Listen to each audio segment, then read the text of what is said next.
এটা দুটাই ৰাভাবাৰা দুটা সভা হয়েছে আৰ দুটা সভা বহুত হোৱাৰি পাইছোঁ আমি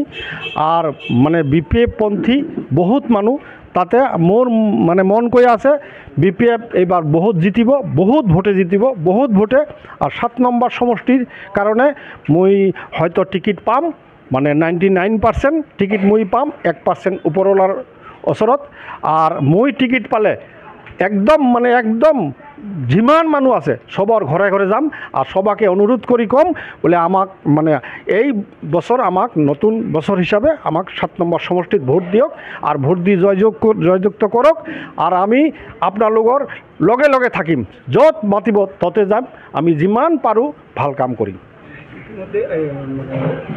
প্ৰোগ্ৰামত কি আছে এইটো ফাৰ্স্ট এনেকুৱা হ'ল যে মানে ছ'চিয়েল ৱৰ্কৰ ৰাজনীতি নামাৰ আগতে ইমান ৰাইজৰ ইমান কাম কৰি আছে। একচুৱেলি এইটো আমাৰ দেউতাও আগত কৰিছিল মানে ৰাজনীতিটো বেলেগ বস্তু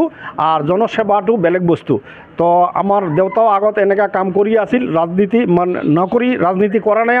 আমাৰ ফ্যামিলিত ৰাজনীতি নাই মই ফাৰ্স্টত এই ৰাজনীতিত আহিছোঁ আৰ ফাৰ্স্টত অহাৰ লগে লগে মই যে গাঁৱতে গৈছোঁ সেই গাঁৱতে বহুত সমস্যা বহুত ধৰনেৰ সমস্যা আৰ যি সমস্যা কৈছে সেইকাৰণে আমি সব সমস্যা সিহঁতৰ মানে সমাধান কৰি দিছোঁ আৰ ৰাইজে মোক ভাল পাইছে বলে হ্যাঁ এনেকা নেতা এজন পালে আমাৰ 7 নম্বৰ সমষ্টি উদ্ধাৰ হ'ব।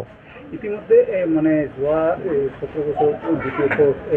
শাসনত আছিল তাৰপিছত ইউপিপিএল পৰিৱৰ্তন নাম লৈ আছে কিন্তু প্ৰগ্ৰাম 7 নম্বৰ সমষ্টিটো পৰিৱৰ্তন নাম লৈ অহাৰ পিছতো প্ৰগ্ৰাম উন্নতি হোৱা নাই।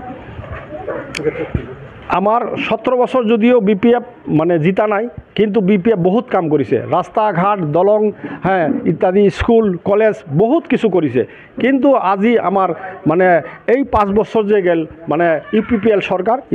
সরকার একচুয়ালি একো করবা পারা নাই কি কারণে পারা নাই এটু সিহঁতৰ কথা আর মই যদি এতিয়া আহোঁ মানে যি সমস্যা আছে সব সমস্যা সমাধান করে দিম। ইতিমধ্যে আপুনি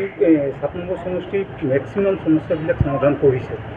তো ইয়াৰ পিছতো আৰু মানে যোনে আহক সমস্যা বুলিতো 7 নম্বৰ সমষ্টিত নাথাকিব না সমস্যা 7 নম্বৰ সমষ্টিত আৰ সমস্যা না থাকিব সমস্যা যিমান আছে মোটামুটি 90% ক্লিয়াৰ কৰিছোঁ আৰ জিতা মানে ওপৰলা যদি জিতাই মোক জিতাৰ পিছত যিখানি সমস্যা আছে সেইখানি মই ক্লিয়াৰ কৰি দিম।